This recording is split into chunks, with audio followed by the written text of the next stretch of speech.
The first time she left her jacket in my vintage shop, I thought it was an accident. The second time, I assumed she was just clumsy. But the third time she rushed out without it, I knew it was intentional. I spent years keeping everyone out, terrified that anyone getting close just wanted to ruin me. Then, I reached into that left pocket, unfolded her secret note, and finally understood what she was really after. The first time Nora left her jacket, it was a Tuesday. Not the kind of Tuesday that promised anything memorable, just a gray Chicago afternoon in late March when the wind still had teeth and the sky looked like it hadn't decided whether to rain or hold its breath. Vivian remembered the date because she always remembered dates that annoyed her. March 12th, the day a stranger walked into Static Bloom and somehow managed to upend the careful order of her afternoon. The bell above the door chimed, and Vivian looked up from the stack of vintage band tees she was pricing. A woman stood in the doorway, slightly out of breath, clutching a notebook to her chest like it was a shield.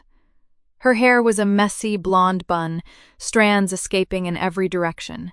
She wore a cardigan that had clearly seen better decades, and a pair of jeans with a small rip at the knee that looked accidental, not fashionable. "Hi," the woman said, a little too brightly. "I'm looking for—" She paused, squinting at a piece of paper in her hand. "Something from the Y2K era, specifically late 90s, like 1997 to 20. I'm doing research." Vivian set down the marker she was using. "Research. Yes, academic research. I'm a PhD candidate at Northwestern. Art history." The woman took a step inside and the door swung shut behind her, making her jump slightly. "I study material culture from the late 90s, how people dressed, what they kept, what they threw away, the things that survived."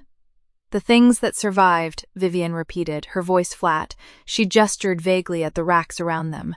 "Well, you're in the right place. Everything in here survived something." The woman laughed, a small, nervous sound. "That's a nice way to put it." "I'm not trying to be nice," Vivian said. It came out sharp than she meant it to, and she saw the woman's smile flicker. She didn't apologize. She never apologized for being direct.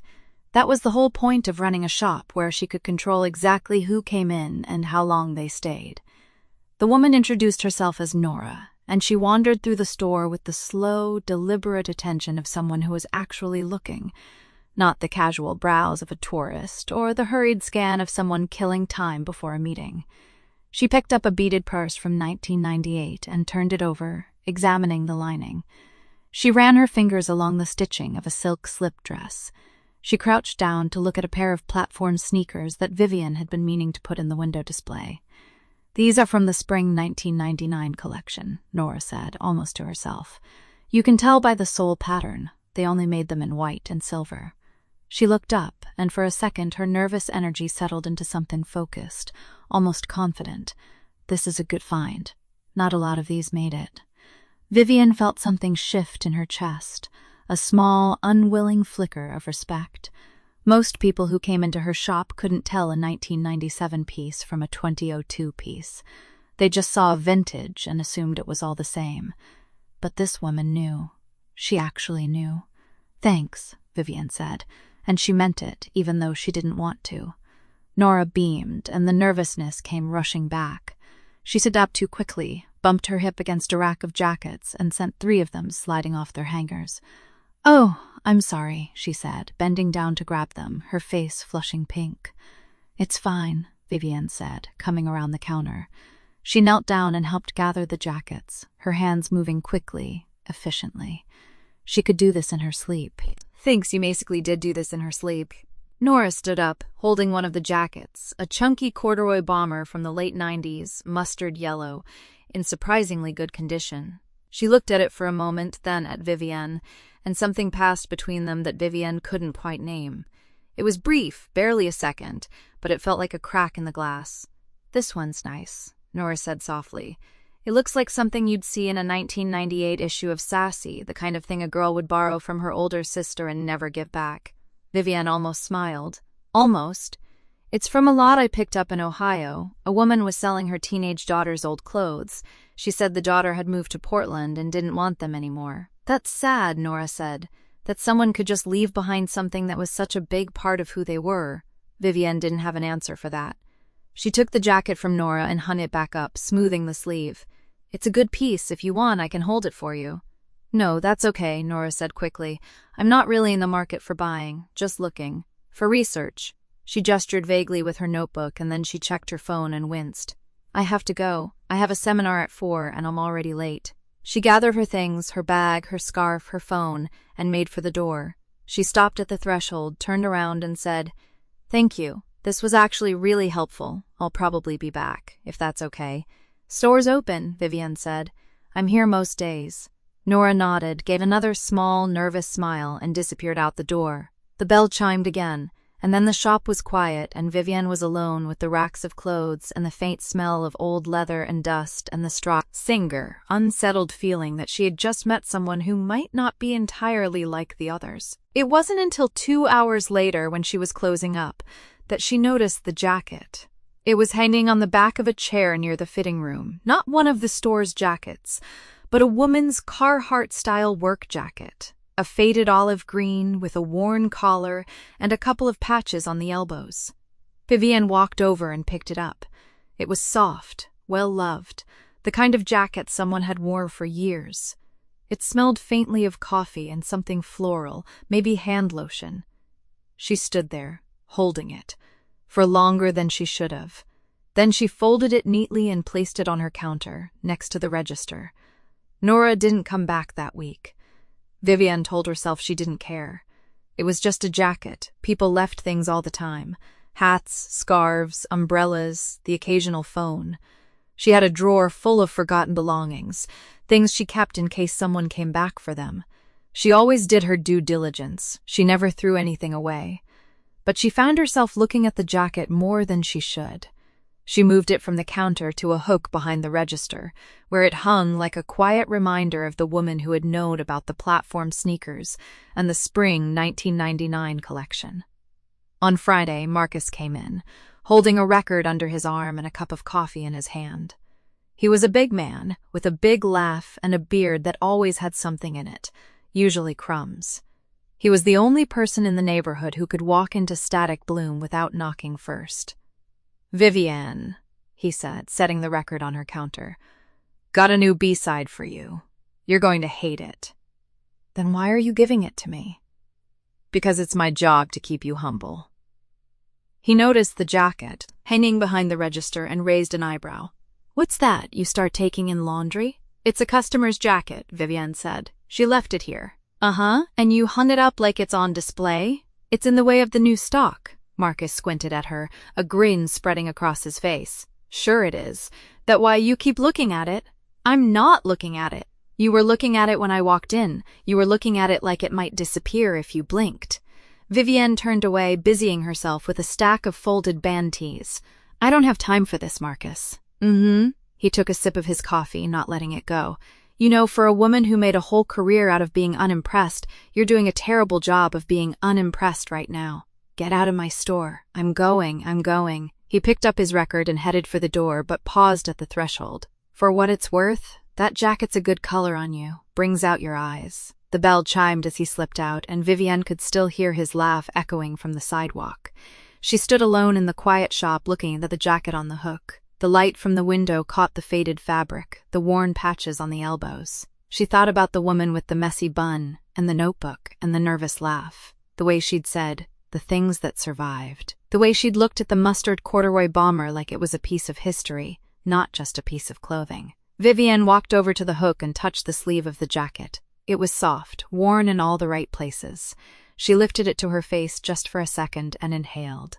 Coffee. Something floral. And underneath it all, a faint trace of something else, something warm and alive. She dropped the jacket as if it had burned her, stepped back and told herself that was the last time she'd do something that stupid. She was Vivienne. She didn't do stuff like that. She didn't get sentimental about strangers' forgotten jackets. She didn't wonder whether the woman with the messy bun would come back. But she did. Late on Saturday, just before closing, the bell chimed, and there she was. Nora, slightly out of breath, her hair even messier than before, holding a cup of coffee in each hand. She stopped in the doorway and looked around, a little sheepish. "Hi," she said. I think I left my jacket here, last Tuesday. I'm sorry. I've been meaning to come back, but the seminar and a paper draft, and she cut herself off, finally noticing the jacket hanging behind the register. Oh, you kept it. I keep everything, Vivian said, reaching up to unpin the jacket from the hook. The word everything felt too big in her mouth, so she added, It's good practice. People come back. Nora took the jacket, holding it against her chest with something like relief. Thank you. I really didn't want to lose this one. It's my favorite. She looked around the shop, then back at Vivian. I actually brought you coffee, as a thank you for, keeping it safe. She held out one of the cups and Vivian took it, surprised. It was warm. It smelled like oats and vanilla. Oat milk, Nora said. I didn't know how you took it, so I guessed. Hope that's okay. Vivian looked at the cup, then at Nora. She wanted to say something sharp, something that would push her away before this could become a thing, a pattern, a reason to let someone in. But the coffee was warm in her hands, and Nora was standing there looking at her with that nervous, hopeful expression, and the words came out softer than think them too. It's fine, she said. Thank you. Nora smiled, and it was like the whole shop got a little brighter. I'll see you around, she said, and then she was gone, and the bell chimed, and Vivian was left holding a cup of coffee she hadn't asked for, and a feeling she didn't know what to do with. She stood there for a long moment, the coffee warming her palms. Then she looked at the hook behind the register, empty now, and realized she missed the jacket already. Nora came back on Thursday. Vivian told herself she wasn't keeping track. She told herself it was pure coincidence that she happened to look up from the stack of vintage band tees she was pricing the exact moment the bell chimed, and there she was, Nora, in a different jacket this time, a faded denim thing with a torn cuff, clutching her notebook like it was a lifeline. Hi, Nora said, a little breathless. I was in the neighborhood. Vivian raised an eyebrow. You live in Evanston? I do, Nora admitted. But, the library at UIC has this archive of early 2000 seconds fashion magazines, and I needed to cross-reference something, so I thought... She gestured vaguely at the shop. I'd swing by, see if you got anything new. Vivian studied her for a moment. There was something endearing about how bad Nora was at lying, the way her eyes darted around the shop, landing on everything except Vivian's face. It was almost charming in a way that made Vivian's chest feel tight in a way she didn't want to examine. New stuff came in Tuesday, she said, nodding toward a rack near the back. Some Y2K era clubwear from a estate sale in Naperville. Might have something for your research. Nora's face lit up. Really? That's... Thank you. She started toward the back, then paused, turning around. Hey, the coffee. Think. And he hadn't. Saturday to the mic? She had. She'd drunk all of it, actually, which was unusual for her. She usually let her coffee go cold, forgot about it until it was too bitter to salvage. But this one, she'd finished. She still wasn't sure why. It was fine, she said. Thank you. Nora smiled, that same bright, unguarded smile from Saturday, and disappeared into the racks. Vivian watched her go, then forced herself to look back down at the tees. She had work to do, pricing to finish, a shop to run. She didn't need to be watching the back of Nora's head as she bent over the clubwear rack, running her fingers along the seams of a metallic halter top. Marcus came in around noon, which was his usual time, right when his own shop hit a lull and he got bored enough to bother her. He was holding a paper bag from the deli down the street and a copy of some obscure 7-inch he'd been trying to sell for weeks. Brought you a sandwich, he said, setting the bag on the counter. Turkey and Swiss. You look like you haven't eaten. I ate, Vivian said. Liar. He grinned, then his gaze drifted past her, toward the back of the shop.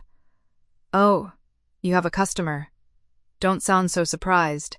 I'm surprised because it's Thursday and that girl from the other day is here again. The one with the jacket. He squinted. Wait, is she wearing a different jacket? Vivian didn't answer. She busied herself with the tees, folding them with more attention than they required. Interesting, Marcus said, drawing the word out. So let me get this straight. She comes in Saturday, forgets her jacket. You hang it up, put a label on it, act like it's no big deal. She comes back, brings you coffee, and now she's here again, 4 days later, wearing a different jacket. Marcus. And you're not e-pimpler. Thing trying to hide the fact that you've been watching her since she walked in. I'm watching her because she's in my shop, Vivienne said flatly. People steal things.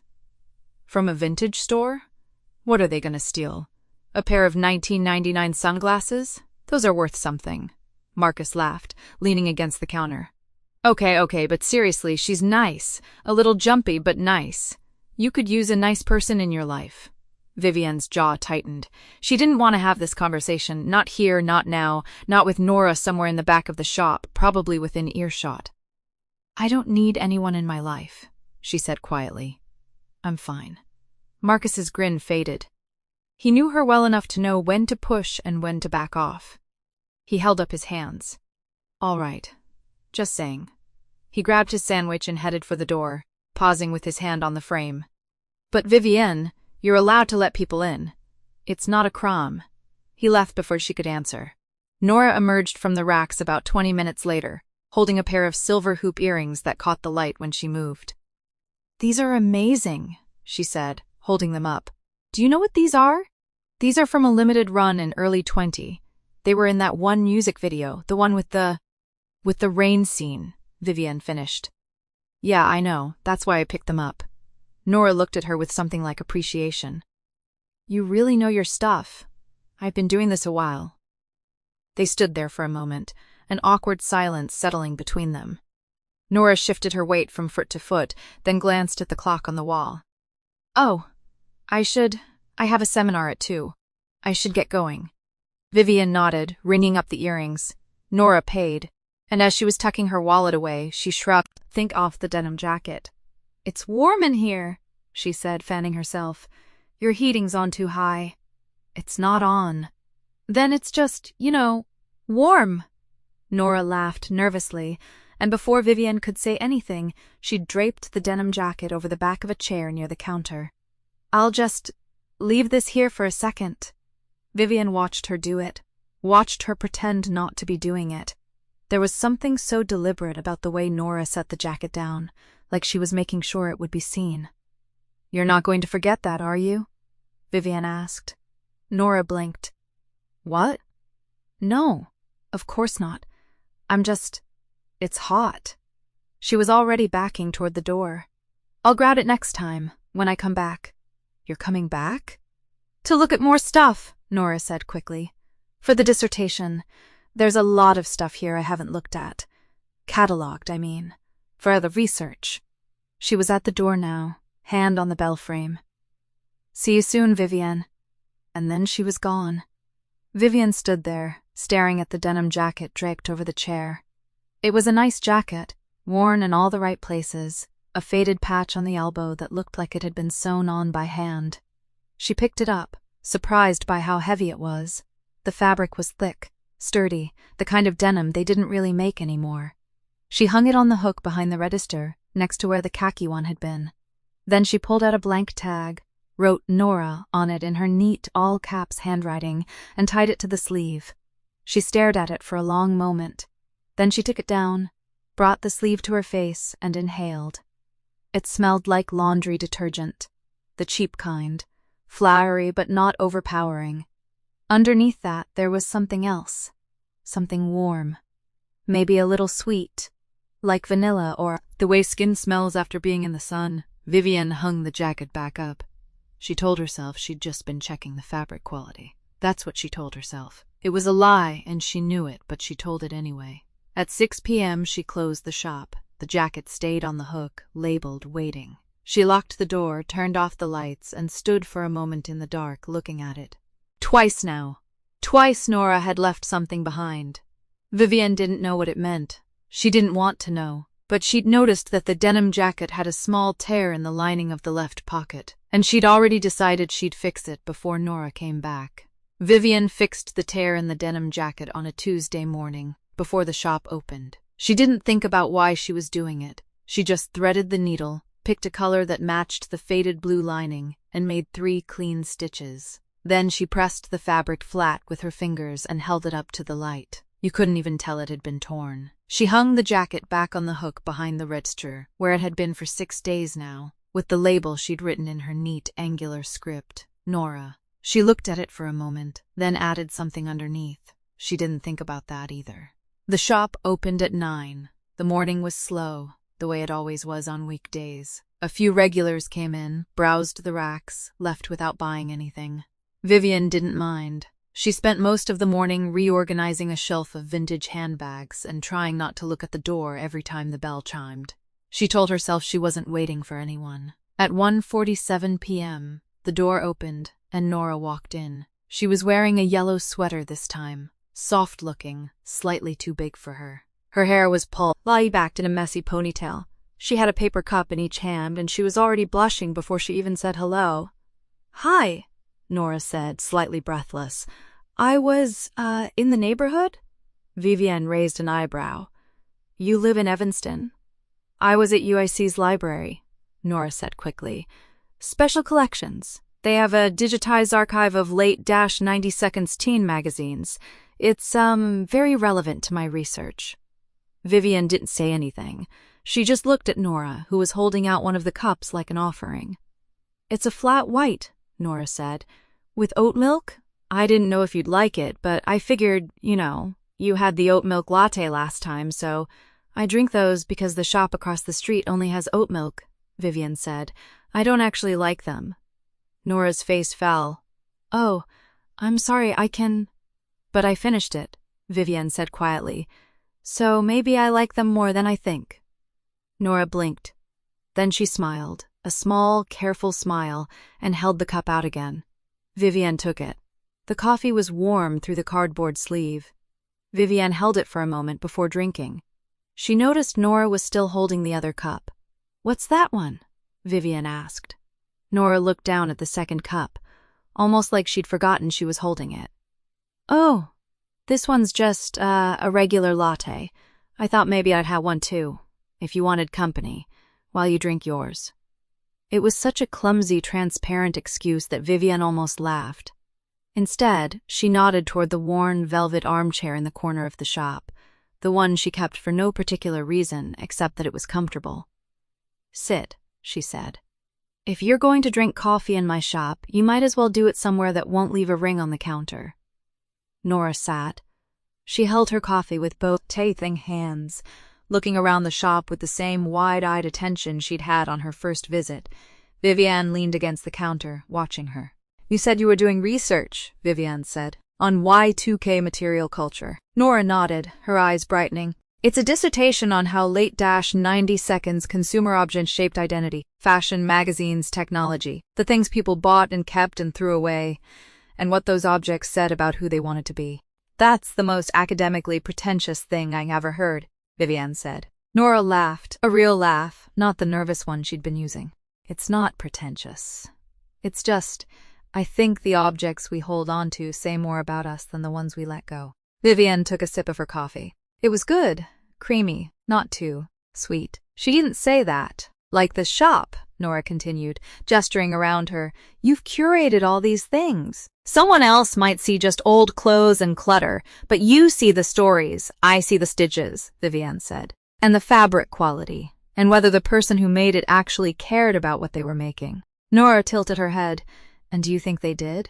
Care, I mean?" Vivian set her coffee down. She looked at the racks of clothes, the shelves of accessories, the mannequin in the corner that she still talked to when the shop was empty. "Some of them, the ones worth keeping." Nora was quiet for a moment. Then she said softly, "I like that. The idea that things can be worth keeping." The shop bell chimed. A woman came in, started flipping through a rack of floral dresses. Vivian straightened, the moment passing. Nora finished her coffee and stood up, crumpling the cup.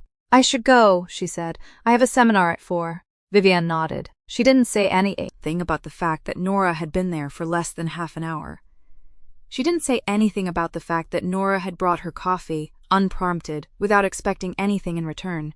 She said, "Your jacket's fixed." Nora stopped. "What?" "The denim jacket, the one you left. There was a tear in the left pocket lining. I patched it." Nora's face did something complicated. Her mouth opened, then closed, her eyes got bright, but she blinked it away. You fixed it? It was just a few stitches, Vivian said, shrugging like it was nothing. It wasn't nothing. She'd spent 20 minutes getting the thread color right. Nora walked to the counter where the jacket hung on its hook. She touched the repaired pocket, running her fingers over the stitches. When she turned back to Vivian, her expression was soft, almost fragile. "Thank you," she said. "Nobody's ever fixed something for me before." Vivian didn't know what to say to that, so she said, "You should take it home this time so you don't have to keep coming back." "Maybe I like coming back," Nora said quietly. Before Vivian could respond, Nora grabbed the jacket off the hook and slung it over her arm. She smiled, a quick, warm smile, and headed for the door.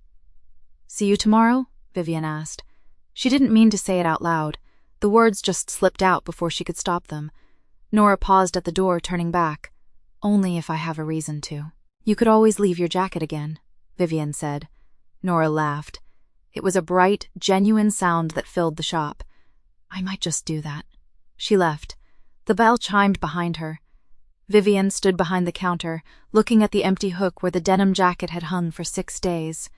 She finished her coffee. That evening, after closing, she iced a small piece of folded paper on the counter. It hadn't been there before. She opened it, expecting a receipt or a stray note from Marcus. It was a handwritten note in neat, rounded handwriting. "I didn't forget my jacket today. I just wanted to see if you'd miss me." And Vivian read it 3 times. Then she folded it carefully and put it in her back pocket next to her wallet. She did not throw it away. She also did not stop thinking about the way Nora had said, "Nobody's ever fixed something for me before." As if the idea of being taken care of was foreign to her. As if she was used to being the one who fixed things, not the one who was fixed. Vivian understood that better than she wanted to admit. The next day, Nora came back with 2 cups of coffee.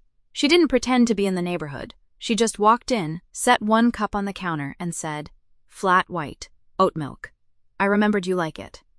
Vivian looked at the cup, then at Nora. "You remembered I said I didn't like it?" "You said you finished it anyway," Nora said. "That counts." She didn't stay long that day, just long enough to drink her coffee, look at a few racks, and leave. She took her jacket with her. The day after that, she came back again. Same 2 cups. Same careful smile. She had started wearing the silver earrings she'd bought the week before, and Vivian noticed. She didn't say anything, but she noticed. On the 5th day, Nora didn't bring coffee. She came in looking tired, dark circles under her eyes, her hair messier than usual. She walked straight to the velvet armchair and sat down, not saying anything. Vivian waited. "I submitted a chapter draft," Nora said finally. "My advisor said it's promising but needs more analysis." Which is academic for, "This is a mess." Vivian didn't offer platitudes. She just walked to the back room where she kept a small electric kettle and made tea, chamomile, because it was what she drank when her hands were shaking. She set the mug on the small table next to the armchair. Nora looked up at her, surprised. "You made me tea? You look like you need it more than coffee," Vivian said. "Coffee is for people who are pretending to be fine. Tea is for people who are working on being fine." Nora stared at her for a long moment. Then she wrapped her hands around the mug and took a sip. "Thank you," she said quietly. Vivian went back to the counter. She didn't say anything else, but she watched Nora from the corner of her eye, the way the steam rose from the mug, the way Nora's shoulders slowly relaxed. That was the day she started bringing 2 cups of tea instead of coffee. She didn't ask Nora if she wanted it. She just made it, set it down, and went back to work.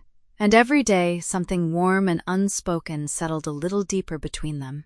Vivian was rethreading a sewing needle when the bell above the door chimed. She looked up, expecting the mail carrier, or maybe Marcus with his daily complaint about the weather. Instead, Nora walked in carrying a box wrapped in brown paper and tied with what looked like twine from a hardware store. "You're early," Vivian said, glancing at the clock. It was 2:47. Nora usually came around 4. "I know." Nora set the box on the counter. Her cheeks were pink from the cold outside. "I have a seminar at 4 today, so I thought I'd come by earlier. Also, I got something." Vivian put the needle down. "For the shop?" "For me." Nora's voice came out a little too fast. "I mean, it's for me, obviously. I just wanted to show you because you'd appreciate it more and anyone." Vivian raised an eyebrow. You came all the way here, on a day you have a seminar, to show me something you bought for yourself? Yes? Nora nodded vigorously, because it's exactly the kind of thing you'd know about, you'd get it. Vivienne studied her for a moment. Nora's eyes were doing that thing where they couldn't quite stay still. She was shifting her weight from one foot to the other. She was also, Vivienne noticed, wearing the silver earrings again. The small hoops caught the light every time she moved her head. Fine, Vivienne said, reaching for the box. Let me see this thing you absolutely bought for yourself. The brown paper came off easily. Inside was a plain white box. Vivienne lifted the lid and went very, very still. It was the denim jacket. The Y2K limited edition one from the fall of 1999, the one with the silver thread woven through the collar and the signature stitching on the cuffs. She'd found it at a flea market in Ohio 6 months ago and priced it high because she knew exactly what it was worth. She'd mentioned it to Nora in passing 2 weeks ago. Just mentioned it. One sentence about how rare it was, how she'd only ever seen 2 others in her entire career. The jacket was her size, her exact size. Vivienne looked up. Nora was studying the floor with intense focus, like it held the answers to a final exam. Nora, Vivienne said slowly, this is very expensive. Nora still wasn't looking at her. I know, but it's a good investment. It'll hold its value. It's my size. Is it? Nora's voice went up half an octave. I didn't check, I mean it's a classic cut, it fits most people. Nora finally looked at her. Her face was doing something complicated, half embarrassed and half hopeful, like she'd been caught doing something she wasn't supposed to do, but didn't entirely regret it. It's your birthday, Nora said quietly. I saw the date on the calendar behind your counter, and you told me about the jacket, and I thought, if I bought it, you'd have to keep it. Because it's already in your store, it's already yours. You just didn't know it yet. Vivienne stared at her. The words didn't make sense at first. They felt like they were coming from somewhere outside the room, translated from a language she'd forgotten how to speak. You bought me a birthday present, she said. It wasn't a question. I bought myself a birthday present, Nora corrected. It's just that it happens to be your size, and it happens to be in your store, and it happens to be something you said you loved. She paused. So really, I'm just being a good customer, supporting local business. The laugh came out of Vivienne before she could stop it. It was a surprised sound, rough at the edges, like something that hadn't been used in a while. Nora's face lit up when she heard it, and that made Vivienne laugh harder, which made her feel even more off balance. You are, Vivienne said, possibly the worst liar I have ever met. I'm not lying. I'm just presenting information in a way that's easier for you to accept. That's lying, Nora. It's strategic communication. Vivienne shook her head. She ran her fingers over the jacket, feeling the weight of it. The denim was soft, broken in. The silver thread caught the light. She hadn't held it since she'd hung it on the rack 2 weeks ago. She'd priced it high on purpose, partly because it was worth it, partly because she didn't want to sell it. She'd told herself that was just good business, keep the rare pieces as anchors. But the truth was simpler. She'd wanted to keep it because it was beautiful, and she didn't have many beautiful things that were just hers. Nora, she said, and her voice came out quieter than she meant it to. You didn't have to do this. I know. Nora's voice was equally soft. That's kind of the point. The bell above the door chimed again. Marcus walked in without knocking, which was his way, holding a cup of coffee and a bag of something that smelled like pastries. Happy birthday, Viv, he said, then stopped. He looked at the box on the counter. He looked at the jacket in Vivienne's hands. He looked at Nora, who was suddenly very interested in the buttons on her cardigan. Did I interrupt something? Marcus asked. No, Vivienne said. At the same time, Nora said, yes. Marcus grinned. Well, this is already the best birthday you've had in years. I brought you a croissant, but I can see it's not going to compete. It's not a competition, Nora said quickly. Sweetheart, everything's a competition when Marcus is involved. Marcus set the coffee and the bag on the counter. So, who's the lucky person who got you something that actually made you smile? Because I've known you for 7 years and I've seen you smile maybe 4 times. It's a jacket, Vivienne said. From a customer. A customer who came in on your birthday, Marcus said, looking at Nora with new interest. With a present. That's not a customer, That's a friend. Or something more. Marcus, Vivian's voice had an edge to it. I'm just saying, in my professional opinion, as the owner of the non-official community mental health clinic next door, you have a sign that says vinyl coffee and unsolicited advice. That's not a clinic. It's a clinic of the heart, Vivian. Marcus took a bite of the croissant he'd brought.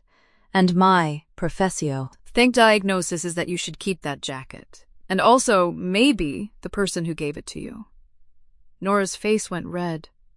Vivian felt something warm and unfamiliar press against her ribs. She didn't know what to do with it. She didn't know what to call it. She only knew that the jacket felt good in her hands, and that Nora was still standing there, looking at her with those eyes that seemed to see through every layer of protection she'd built. "Thank you," Vivian said. The words felt small and insufficient. "For the jacket, for—" She trailed off, not knowing how to finish the sentence. "For seeing me, for remembering my birthday, for making me feel like someone thought about me today." "You're welcome," Nora said. She smiled, small and shy. "I'll see you tomorrow.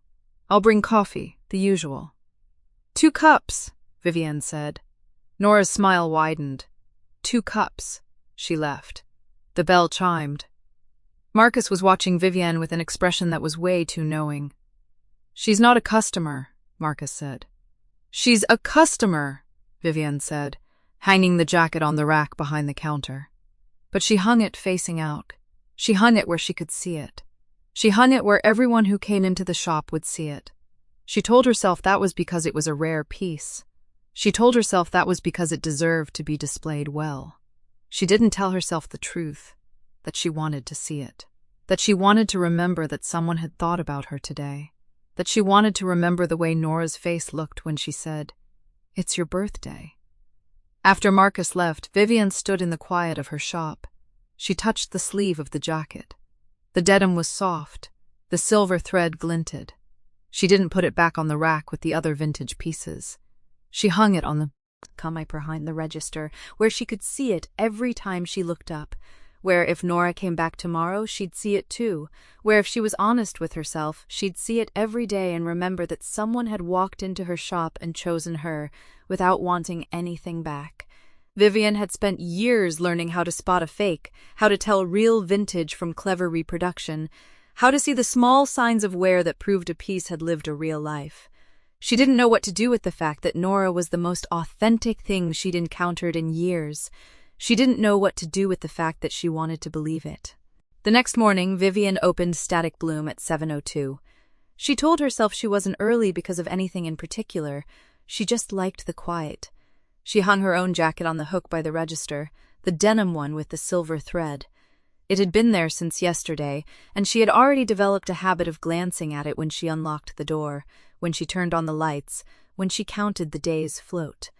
She was doing exactly that when the bell above the door rang at 7:58. Nora came in carrying 2 cups of coffee. She was wearing the silver earrings. Her cheeks were pink from the cold. "You're open early," Nora said, setting 1 cup on the counter. "I brought you the oat milk one." "No, wait, that's mine. Sorry, this one's yours." They swapped cups. The paper sleeves were warm. Vivian noticed Nora's hands were shaking a little, or maybe she was just cold. "You didn't have to," Vivian said. "I know," Nora said. "I wanted to." She said it so simply, so matter-of-factly, that Vivian didn't know how to respond. She took a sip of the coffee instead. It was oat milk, no sugar. Exactly right. Over the next 2 weeks, it became a rhythm. Nora came by around noon most days, sometimes with coffee, sometimes with a notebook, sometimes with both. She'd sit in the corner by the vintage stereo and read old issues of Sassy magazine, or type on her laptop, or just look at the racks. She said it was for her research. Vivian didn't push. She also didn't notice when Nora started leaving things. A scarf, a pair of gloves, a notebook. Small things, easily forgotten. Vivian would find them on the counter or on the chair, and she'd set them aside without saying anything. And Nora would come back the next day and say, "Oh, I left that, didn't I?" It was a pattern, a comfortable one. Vivian didn't think about why she liked it. Then, on a Tuesday afternoon, Nora left her jacket. It was the same one from the first time, the khaki work jacket. She draped it over the back of her chair while she looked at a rack of vintage band tees. And at 3:14 she said she had to run to a seminar, and she walked out without it. Vivian watched her go. She waited until the doorbell stopped ringing. Then she walked over to the chair and picked up the jacket. It was warm. It smelled like the same thing it always smelled like, old leather and laundry detergent mixed together. Vivian had smelled it before. The first 2 times Nora left it, she'd never told her. She was about to hang it on the hook behind the register, the same place she always put it, when she felt something in the left pocket. She reached in. Her fingers found a folded piece of paper. Vivian pulled it out. She unfolded it. The handwriting was Nora's, familiar from the labels and notes she'd seen scattered around the shop. It was small and neat and a little crooked, like it had been written in a hurry. It said, "Today this jacket smells like the old leather and laundry detergent mixed together from your shop. It's kind of comforting." Vivian read it 3 times. She read it a 4th time, slower. Then she folded it back up, along the original creases, and put it in the drawer under the register. Not in the trash, not back in the pocket, in the drawer under the spare change and the roll of receipt tape and the key to the back room. She told herself she was just keeping it safe until she could give it back. She didn't believe herself. That evening she closed the shop at 8 o'clock. She turned off the lights. She stood in the dark for a moment, looking at the jacket she'd hung on the hook. She didn't know why she didn't put it away in Lost and Found. She just knew she didn't want to. The next morning, Nora came back. She was wearing a different jacket, a black one, and she said, "I did it again, didn't I? Left the khaki one." "Yes," Vivian said. "You did." "I'm sorry," Nora said. "I don't know why I keep doing that. It's like my brain just—" She made a vague gesture. "It's on the hook," Vivian said. Nora looked at the hook behind the register. Her eyes landed on the jacket. She smiled, small and real. "Thanks," she said. She didn't reach for it. Instead, she walked over to the counter and put down her bag.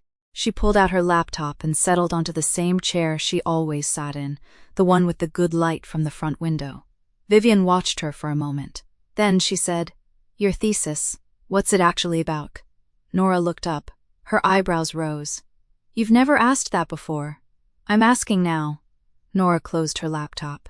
She looked at Vivian for a long moment, and then she said, "It's about the things people forget. Objects, mostly.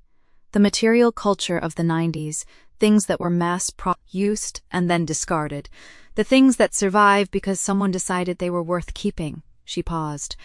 "I write about why things that were forgotten deserve to be remembered." Vivian didn't say anything. She stood behind the counter, the register between them, and she thought about a folded piece of paper in a drawer.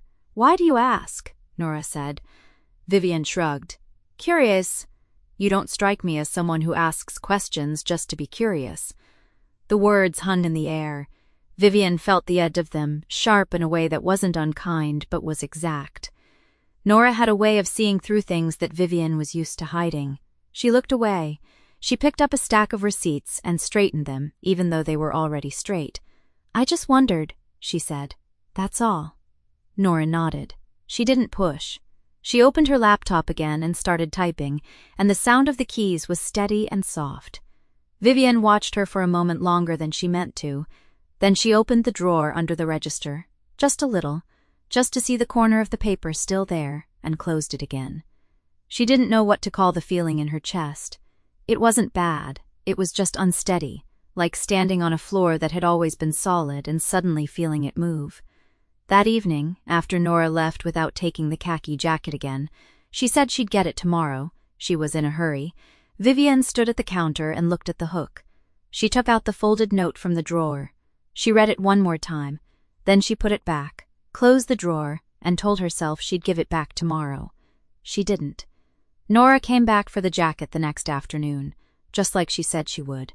She stood at the counter with her hands shoved in her pockets, looking at the hat. Think behind Vivian like it was a test she was about to fail. "It's still there," Vivian said. She didn't reach for it. "I see that." Nora tilted her head. "You know, for a woman who runs a store full of precious things, you're very casual about holding on to other people's belongings." I'm not casual, I'm patient. Vivian leaned her elbows on the counter. I figured you'd come back for it eventually. You always do. Nora opened her mouth, closed it, and then smiled in a way that made Vivian look down at the register. That smile was getting dangerous. It was the kind of smile that turned ordinary sentences into confessions.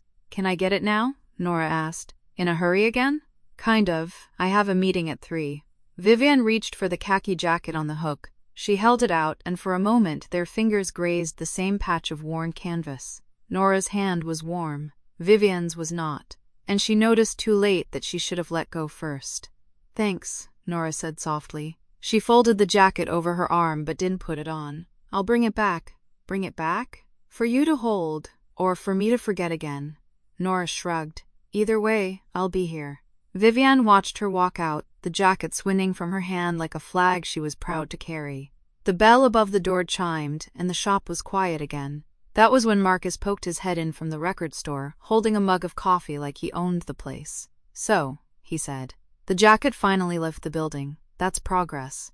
What do you want, Marcus? Just checking on my favorite emotionally constipated business owner. He grinned and disappeared back into his shop before she could throw something at him. Vivian spent the rest of the afternoon reorganizing the rack of vintage leather jacket, leaving this near the window. She'd been meaning to rotate them for weeks. It was honest work, the kind that kept her hands busy and her mind quiet. She was adjusting the sleeve of a brown suede piece straight from a 1998 catalog when she saw them. Through the front window, 2 people sitting at the outdoor table of the coffee shop across the street. One was Nora, leaning forward with her notebook open, her pen moving across the page. The other was a man, tall, dark-haired, wearing a denim jacket that looked new but trying hard not to be. He was talking with his hands, gesturing toward the corner of the street where a sign read, "Coming soon, Retro Revival." Vivian's hand stopped mid-air on the suede sleeve. She watched Nora nod. Write something down. Ask a question? The man laughed. Nora laughed too, a little. And then the man reached across the table and touched Nora's wrist. Just briefly, just a tap. And Nora didn't pull away. Vivian let go of the sleeve like it had burned her.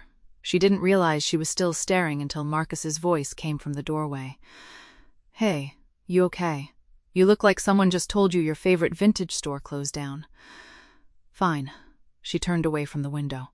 Just checking the light, glare on the glass. Marcus looked at her for a long moment, then at the window, then back at her. He didn't say anything. That was worse than if he had. At 6 o'clock, Nora came back. She had the khaki jacket on now, properly, worn like a second skin. She pushed open the door and smiled, and Vivian felt something twist in her chest. Hi, Nora said. I'm not here for the jacket this time. I actually came to see you. Did you? Yeah. I was thinking, do you want to grab dinner tonight? There's a little ramen place a few blocks over, nothing fancy, but who dots? As that, Vivian heard herself say. The words came out flat and hard like coins dropped on a tile floor. Nora blinked. Who was who? The man at the coffee shop, the one with the denim jacket. Vivian crossed her arms. The one you were having a very animated conversation with. He touched your wrist. Nora's smile faded. That's Sam. He just moved here. He's opening a vintage store down the block. Retro Revival. He wanted my opinion on the layout, and I thought you'd share your research with him. Vivian's voice was rising, and she couldn't stop it. That's what you've been doing all along, isn't it?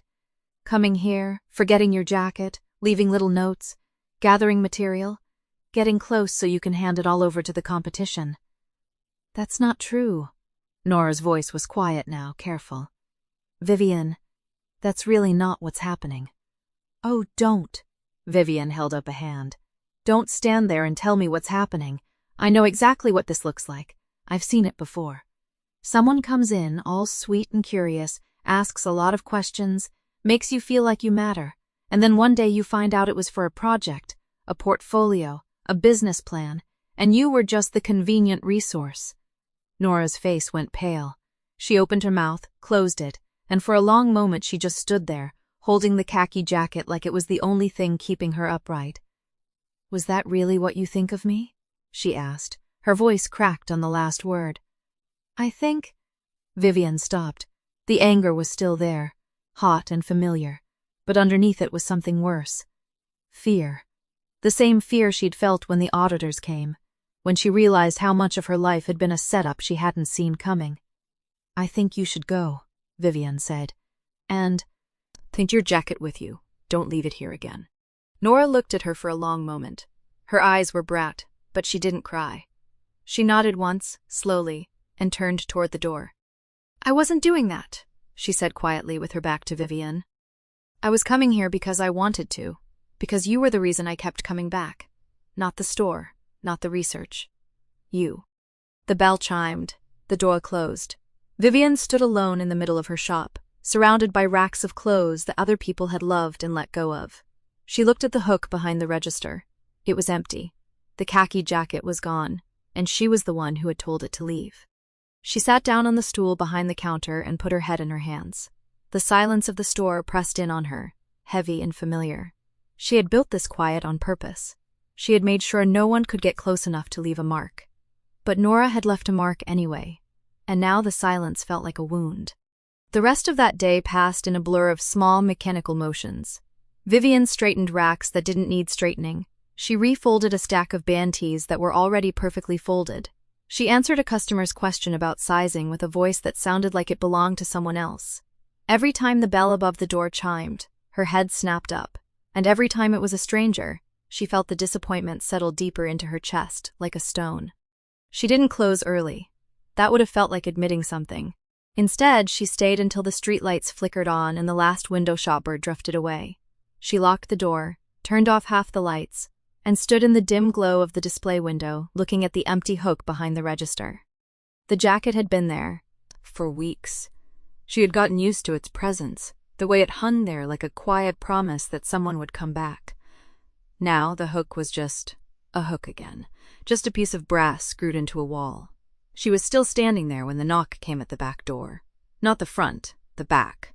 The alley entrance she used for deliveries and the occasional friend who knew better than to interrupt business hours. She frowned and walked through the storage room, past the racks of dead stock and the boxes of unsorted inventory, and opened the door to find Marcus holding a 6-pack of cheap beer and a paper bag that smelled like tacos. "Don't say anything," he said, pushing past her.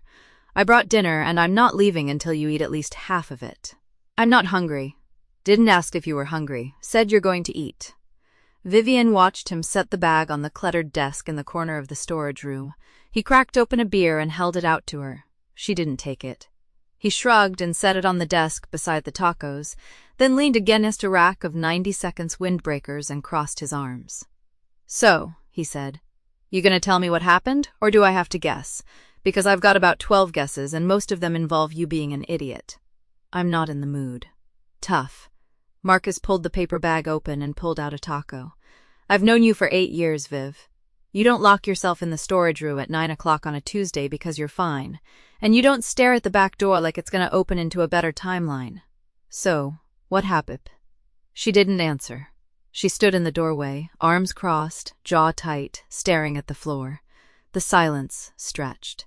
Marcus took a bite at his taco and chewed slowly, letting her have the space to decide. "Nora." "You finally said." The name came out like it cost her something. "I said some things." She left. "What kind of things?" Vivian's throat tightened. She pressed her lips together and looked away. "Things I can't take back even if I wanted to." Marcus studied her for a long moment. Then he put the taco down and wiped his hands on his jeans. "Look, I don't know what you said, and I'm not going to pretend to be some kind of relationship expert. But I know you, Vivian. You push people away when you get scared. And I know that girl has been coming in here every single day for weeks, and I've seen the way she looks at you when she thinks you're not looking. Don't. I'm not trying to make you feel worse. I'm trying to tell you that—" The knock at the front door cut him off. Not the back, the front. 3 sharp, deliberate knocks. Vivian's heart lurched. For a moment, a stupid, hopeful part of her thought it might be Nora, coming back to say something, to try again, to give her a chance to undo the damage. She walked through the store, past the racks of clothes, past the empty hook behind the register, and unlocked the front door. It wasn't Nora. It was 2 men in work boots and matching gray hoodies. One of them held a clipboard. The other had a folded dolly leaning against his leg. Behind them, idling at the curb, was a white panel van with the back doors open. "Vivienne Ashford?" the clipboard one asked. Her stomach dropped. She knew what was coming before he said it. Of course she knew. She had been waiting for this for months, half expecting it to arrive at any moment. And of course it would arrive tonight, of all nights, when she was already hollowed out and bleeding. "We're here to collect the inventory per the court order," he said, holding out a piece of paper. Suited to the asset division agreement filed in Cook County. The words blurred in front of her eyes. Asset division. Court order. The remnants of a relationship she had spent 2 years trying to scrub out of her life, coming back like a stain that wouldn't wash clean. The woman who had used her, drained her, and left her with nothing but debt and suspicion was still reaching out from wherever she was to take more. "I don't have anything here that belongs to her," Vivienne said. Her voice was steady, but her hand trembled where it gripped the doorframe. "The inventory is mine. I bought it all. I have receipts." "Then you can dispute it in court next month," the man said flatly. "Right now we've got a list. We're here to collect what's on it." Marcus appeared behind her. He scanned the men, then the van, then the paper in the first man's hand. He didn't say anything. He just put a hand on Vivienne's shoulder and squeezed. She wanted to fight. She wanted to slam the door and scream and refuse to let them in. But she had learned, 2 years ago, that fighting meant getting lawyers involved, and lawyers meant money she didn't have, and money she didn't have meant more debt, and more debt meant more nights lying awake staring at the ceiling. So she stepped aside. The men moved past her like she was furniture. They went through the store with practiced efficiency, checking tags against a list, pulling items off racks, folding them into boxes, carrying them out to the van. Vintage Levis, a rack of 80 seconds leather jackets she had driven 4 hours to a flea market in Ohio to buy. A box of pristine 90-second sneakers she had been saving for a special display. She watched them from the doorway of the storage room, arms wrapped around herself, saying nothing. Marcus stood beside her. He didn't try to talk. He just stayed. It took them 40 minutes to clear the list. When they were done, the first man handed her a receipt and said, "You can contest it with your attorney." Then they got in the van and drove away, leaving the front door open and a cold wind blowing through the store. Vivienne stood in the middle of the wreckage. Not literal wreckage. The store was still intact, still bright, still full of clothes. But there were gaps now. Empty spaces where things used to be. Racks that were half full. She felt like someone had taken a scoop out of her chest. "Vivin." Marcus's voice was low, careful. "I'm gonna make a call, okay? I'm gonna be right back." She didn't ask who he was calling. She didn't care. She walked to the front of the store, collapsed onto the stool behind the counter, and stared at the empty hook. She didn't know how long she sat there. Minutes, maybe? An hour, maybe? The door was still open, the cold air curling around her ankles. She heard the bell chime and assumed it was Marcus coming back. She didn't look up. "It's late," a voice said. Not Marcus's voice, a softer voice, a voice she knew. She looked up. Nora stood in the doorway, wrapped in a coat that wasn't hers, holding a paper cup of something steaming. Her eyes were red-rimmed, but her face was calm. She looked at the half-empty racks, then at Vivienne, and she didn't ask what happened. "I brought you tea," she said. "It's the oat milk one. With the extra shot, the one you like." Vivienne couldn't speak. She opened her mouth, and nothing came out. Nora walked slowly across the store, set the cup on the counter in front of her, and then looked around. There were hangers skidded on the floor where the men had pulled items in a rush. A few had fallen and rolled under racks. Without a word, Nora knelt down and picked up the nearest hanger. She set it on the rack, then she picked up another one. And another? "Don't," Vivienne said. Her voice cracked. "You don't have to." Nora didn't stop. She moved through the store, collecting scattered hangers, straightening the racks that had been disturbed, folding a few items that had been knocked off their shelves. She didn't talk. She didn't ask questions. She just worked, quiet and methodical, like she had been doing this her whole life. Vivienne watched her. The words she had thrown at Nora earlier, the accusations, the sharp edges, hung in the air between them, but Nora moved through them like they weren't there. She picked up a vintage band tee that had fallen to the floor and folded it carefully, smoothing the wrinkles with her palm. "Why are you here?" Vivienne asked finally. Her voice was barely above a whisper. Nora finished folding the shirt and set it on the rack. Then she turned and looked at Vivienne, and there was no anger in her eyes, no hurt, just something steady and patient and unbearably kind. "Because you needed someone to not leave," Nora said, "and I'm here." Vivienne's breath caught. She gripped the edge of the counter, her knuckles white. She wanted to say something, to push back, to protect herself, but the words wouldn't come. She looked at the empty hook, then at Nora, then at the cup of tea sitting untouched on the counter. She reached for the cup. The warmth seeped into her palms. She brought it to her lips and took a sip, and the heat spread through her chest like a crack in a frozen lake. Nora picked up another hanger. "You don't have to talk," she said. "I'll just stay until the store is clean. And then I'll stay a little longer, if you want." Vivienne didn't answer, but she did ever come whirling. "Tell her to go either." She sat on the stool, holding the tea, and watched Nora move through her store, putting things back where they belonged. The silence wasn't heavy anymore. It was something else. It was company.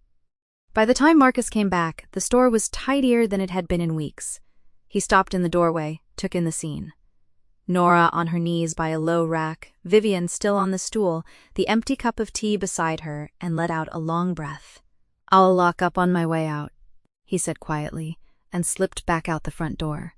The bell chimed, the door clicked shut, and in the quiet of the store, surrounded by clothes that other people had loved and left behind, Vivienne watched Nora work and felt something in her chest unclench. She didn't know what to call it. She wasn't ready to call it anything. But for the first time in a long time, the silence didn't feel like a wound. It felt like a hand reaching out. The letter came at 7:04 in the morning, slipped through the mail slot like a thin white blade. Vivienne was on her knees, restocking a rack of vintage band tees when it hit the floor. She didn't recognize the envelope at first, just official, just heavy, just the kind of paper that never carried good news. She picked it up, turned it over, and saw the return address. Department of Revenue, Division of Financial Investigations. Her stomach dropped. She read it standing in the middle of the store, surrounded by clothes that smelled like other people's memories. The letter was brief, bureaucratic, and devastating. This was a preliminary notice of recovery proceedings related to funds that passed through her business accounts during the period in question. She had 30 days to respond. She should contact legal counsel. Her cooperation was appreciated. Lolavid. Cooperation. She almost laughed. She had cooperated. She had cooperated so hard she'd let someone she loved turn her store into a ledger of lies. Vivienne folded the letter. Once, twice, 3 times until it was a tight white square small enough to fit in her palm. Then she walked to the back room, opened the drawer where she kept the good scissors, and sat on the floor with the letter in her hands. She didn't cut it. She didn't throw it away. She just sat there, in the dim light of the storage room, and let the weight of it settle into her bones. The store stayed closed that day.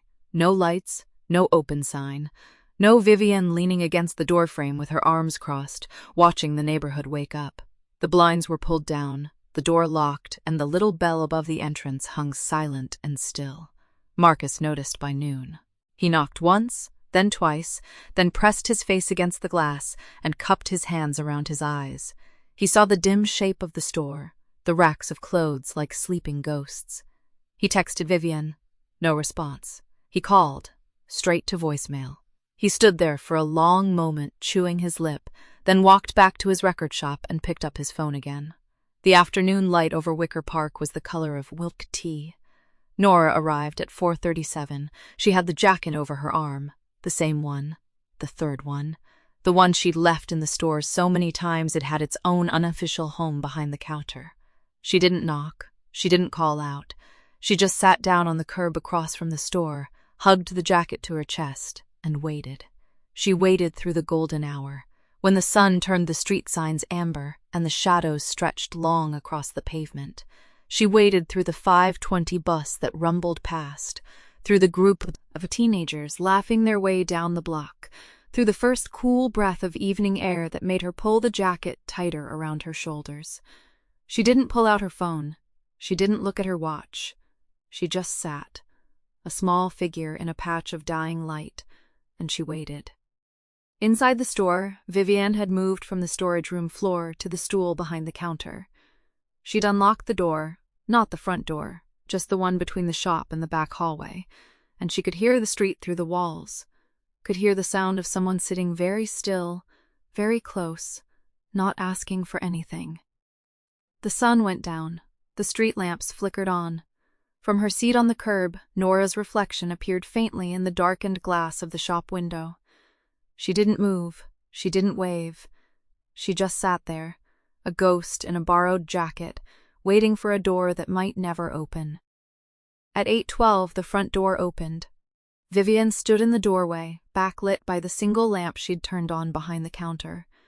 She looked smaller than she had a week ago. Her hair was loose and tangled, her shirt rumpled, her eyes shadowed. She looked at Nora for a long moment. The streetlight caught the set of Nora's jaw, the way she didn't jump up, didn't rush over, didn't say anything. "Come in," Vivian said. Her voice was rough from not speaking all day. "It's cold out there." Nora stood up slowly. She walked across the street, up the 2 steps, and stopped in front of the threshold. She didn't step inside right away. She held out the jacket instead, the way you'd offer a blanket to someone who'd been shivering. "Here," she said quietly. "I didn't forget it this time. I brought it with me." Vivian looked at the jacket, then at Nora, then back at the jacket. Something in her face tacked just slightly along a fault line she'd been trying to keep sealed for years. "Why are you here?" she asked, and the question came out smaller than she meant it to, like a child asking why the dark was dark. Nora met her eyes. "Because you're alone in there," she said, "and I didn't want you to be." The silence stretched between them, thin and taut. A car passed. A dog barked somewhere down the block. The bell above the door caught the breeze and chimed, once, soft and unremarkable. Vivian stepped aside, just enough to let her in. Nora walked past her into the dim store, and the moment she crossed the threshold, the air seemed to shift. She didn't look around, didn't comment on the lights being off, didn't ask about the letter she'd seen in Vivian's hand through the window. She just walked to the counter, set the jacket down on the old wooden surface, and turned back to face her. Vivian closed the door. The bell chimed again, and for a long moment the two of them stood in the half-dark of the store, surrounded by racks of clothes that smelled like other people's lives, and neither of them said anything. Then Vivian stepped forward, reached out and took the jacket off the counter. She held it for a moment, running her thumb over the worn collar, the familiar fabric. Then she lifted it and draped it around Nora's shoulders, settling it into place with a care that made Nora's breath catch. "You'll catch cold," Vivian said, her voice barely above a whisper. Nora looked up at her. The street lamp outside cast a pale stripe across Vivian's face, catching the edge of her jaw, the tired lines around her eyes. Nora reached up, slowly, and took the lapels of the jacket in her hands, pulling it tighter around herself. "Thanks," she said softly. Vivian didn't move away. Her hand lingered on the collar, brushing the edge of Nora's collarbone through the thick fabric. The space between them was close enough that Nora could smell the old leather and laundry powder Vivian had mentioned, that smell that had become a strange kind of comfort, a home she kept finding her way back to. "Vivian," Nora said quietly, "you don't have to tell me anything, but I want you to know, I'm not going anywhere." Vivian's hand stilled. She looked down at Nora, at the steady way she held her gaze, the way she wasn't flinching from the weight of the moment, and something in her chest, something she'd been holding so tight for so long, loosened just a little. "Okay," she said. Her voice cracked on the word. Nora reached up and covered Vivian's hand with her own, pressing it gently against her shoulder. The contact was warm, solid, grounding. "Okay," she echoed. They stood like that in the quiet Din store, the jacket a bridge between them, and the night outside folded itself around the building like a held breath. The fitting room at Static Bloom was a narrow rectangle of a space, just wide enough for one person to turn around in, with a heavy velvet curtain instead of a door. Vivienne had installed it herself, years ago, when she first opened the shop. She'd told herself it was for customers who wanted privacy while trying on vintage pieces, but the truth was simpler. She'd wanted one place in the store where no one could watch her. She pulled the curtain closed behind them, and the light dimmed to a single, warm bulb overhead.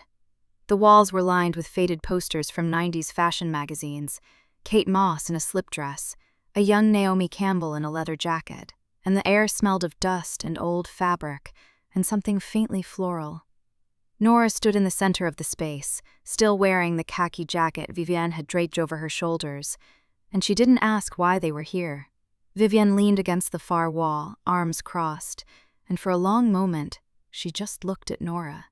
The jacket was too big for her, the sleeves hanging past her wrists, and she looked almost comically small inside it. But she didn't fidget. She didn't rush. She just waited, patient as the dust settling in the corners. "I need to tell you something," Vivienne said.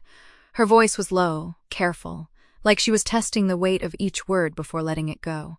"And I need you to know it's not because you asked. It's because I want you to know. That's new for me." Nora nodded. Once, slow. "I'm listening."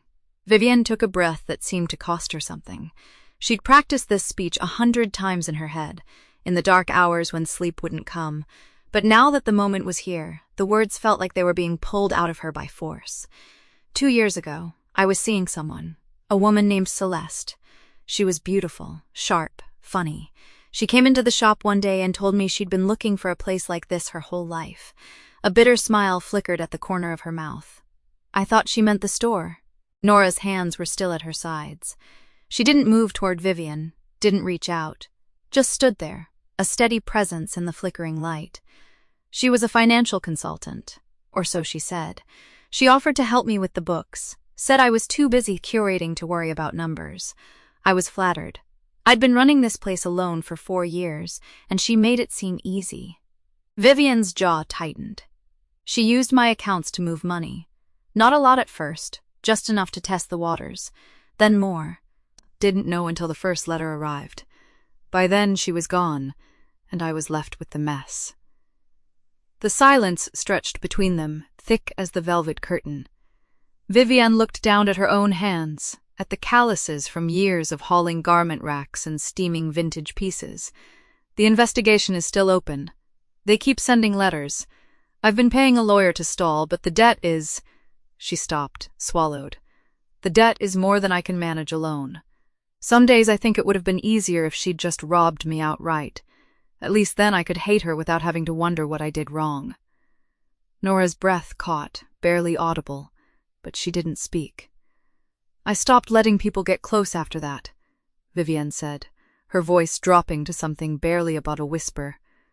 "I told myself it was because I couldn't trust anyone. But the truth is, I was scared that if someone got close enough to see all the broken parts, they'd leave too.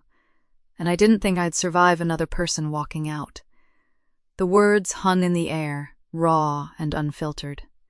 Vivienne pressed the heels of her palms against her eyes, a gesture of exhaustion that made her look younger, more fragile than her 33 years. "I know it's not fair to you.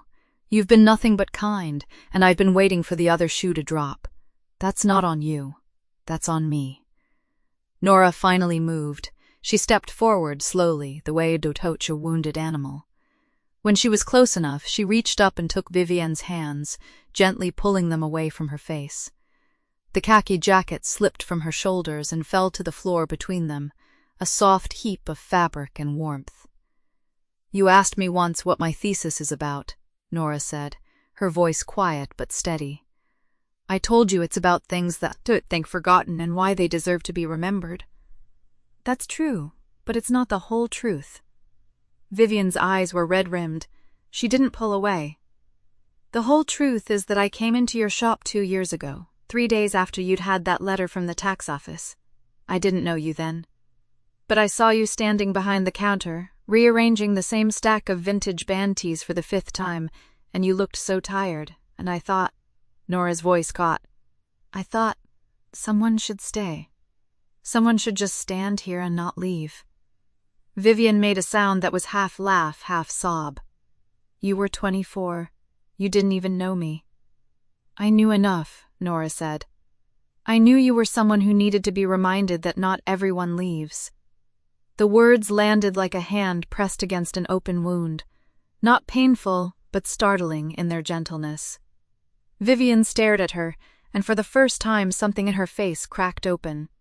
Not the controlled mask of the shop owner, not the defensive armor of the betrayed, just Vivian, tired, terrified, and desperately wanting to believe. I wrote your name in my thesis acknowledgments, Nora said, before we ever had a real conversation, before I knew you'd ever say my name back.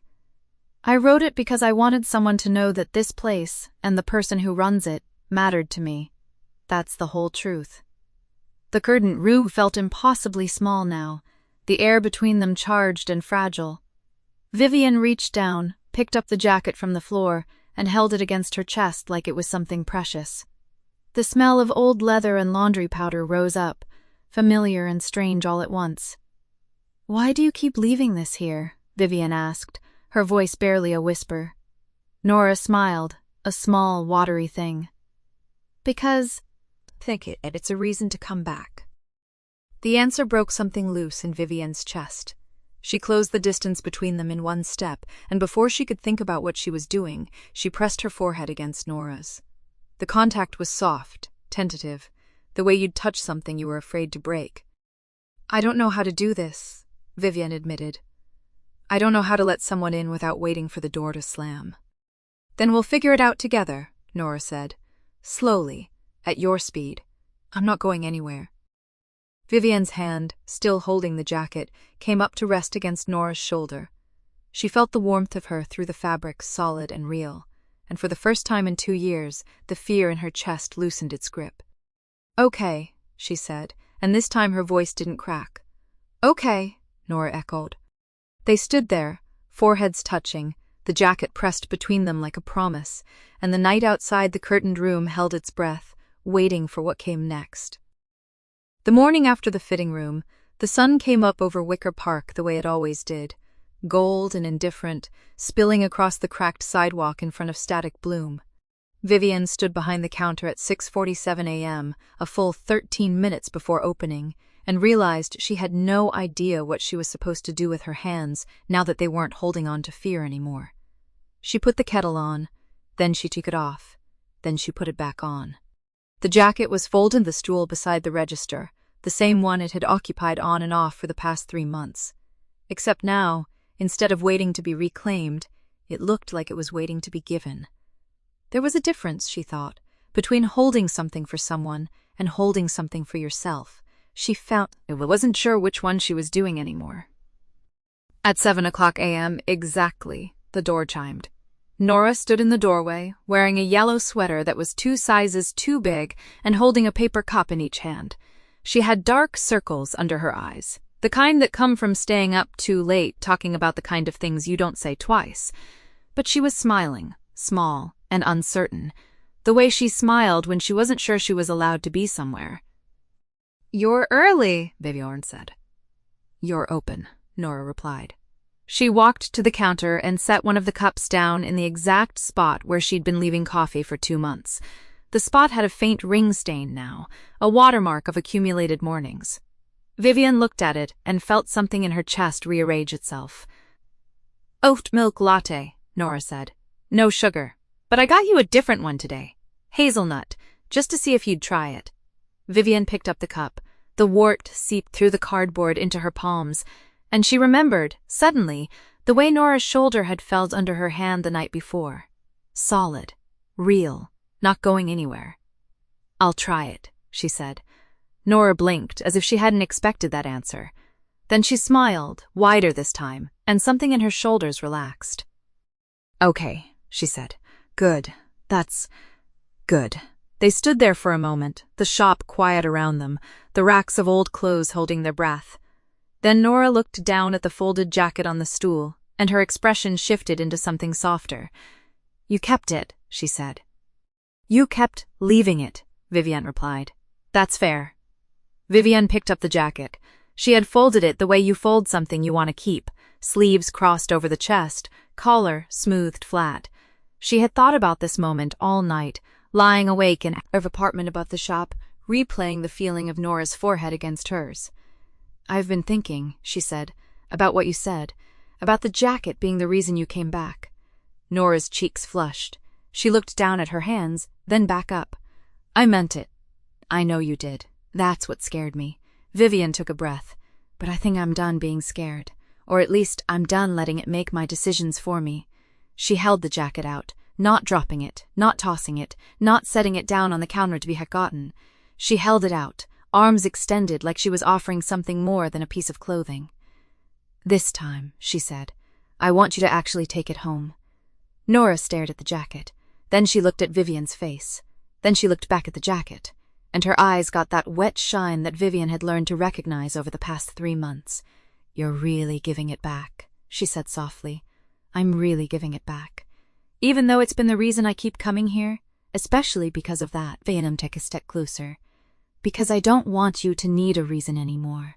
I want you to come here because you want to, not because you have to leave something behind to justify it." The words hung in the air between them. Somewhere down the street, a car door slammed and a dog barked, and the city went about its morning like nothing had changed. Nora reached out and took the jacket. She held it against her chest, the same way Vivian had held it the night before. And for a moment, neither of them spoke. Then Nora laughed. A small, wet sound. "You know, I've been trying to figure out how to stop leaving things here. I even bought a hook for my apartment, right by the door, so I'd have somewhere to put it when I got home." Think paused. "But every time I hung it up, I'd just stand there looking at it, thinking about how it didn't smell like your shop anymore." "It doesn't smell like my shop," Vivian said. "I know. That was the problem." Vivian felt her own eyes sting. She blinked hard and looked away, pretending to check the register for something that wasn't there. "You're ridiculous," she said. "I know. Completely ridiculous. Also true." Vivian looked back at her. Nora was standing there, holding the jacket, her yellow sweater slipping off one shoulder, her dark circles making her look like she'd been up all night thinking about the same things Vivian had been thinking about. She was a mess. She was the most beautiful thing Vivian had seen in years. "You know," Vivian said, "you never did tell me what your thesis is actually about." Nora tilted her head. "I told you. Things that get forgotten. Why they're worth remembering." "No, I mean the actual title. The one on the cover page." Nora's cheeks flushed deeper. She looked down at the jacket, then back up at Vivian, and something in her expression shifted, nervous, but not scared. "It's called Material Memory, How the Objects We Abandon Keep Our Stories Alive." She paused. "And the dedication page says, 'For V, who taught me that some things are worth coming back for.'" Vivian's breath caught. She stood there, behind the counter of her shop, surrounded by racks of clothes that other people had let go of, and felt the full weight of what Nora had just given her settle into her chest like a stone dropped into still water. "You wrote that," she said, "before last night." "Before I even really talked to you," Nora confirmed. "I wrote it the week I first came in here. I didn't know your name yet. I just knew that there was a woman who ran a shop full of other people's abandoned things, and she looked like she was waiting for someone to come back for her." Vivian opened her mouth, closed it, opened it again. "You don't get to say things like that," she managed. "And then just stand there holding my jacket." "Why not?" "Because I don't know what to do with it." Nora smiled, that slow, warm smile that Vivian had grown to crave without realizing. "You don't have to do anything with it. You just have to let it be true." The door chimed again, and Marcus's voice came through before his body did. "Vivian, I need you to settle a bet between me and—" He stopped in the doorway, taking in the scene, Nora holding the jacket, Vivian looking at her like she'd just been handed the keys to something she'd locked away years ago. Oh, okay. This is a moment. I'm interrupting a moment." "Marcus," Vivian said, her voice dangerously flat, "I'm going to back out of this doorway very slowly and pretend I never came in here. Don't you dare leave without—" "Too late. I'm already gone. This never happened. My shop is on fire. Goodbye." The door chimed again, and he was gone. Vivian looked at Nora, who was biting her lip to keep from laughing. "He's going to bring this up for the rest of our lives," Vivian said. "Probably. Every time he sees me. Almost certainly." I hate him. No, you don't, Vivian sighed. She reached across the counter and took the jacket from Nora's hands, then unfolded it and held it up. Here's what's going to happen, she said. I'm going to put this on you, because it's cold out and you didn't bring another layer, because you never bring another layer. And then we're going to walk next door, and I'm going to let Marcus say whatever he's going to say, and then I'm going to think and to take you to that diner you told me about. the one with the bad pancakes and the good coffee. Nora's eyes went wide. You remembered the diner? I remember everything you tell me. I've just been too scared to do anything about it. Vivian held the jacket open. Nora stepped forward, turning her back to her, and Vivian slid the jacket onto her shoulders. It settled there like it had always belonged, the fabric worn soft in the elbows, the collar smelling faintly of old Darthe and laundry detergent. There, Vivian said, her hands resting on Nora's shoulders for a moment longer than necessary. This time, it's where it's supposed to be.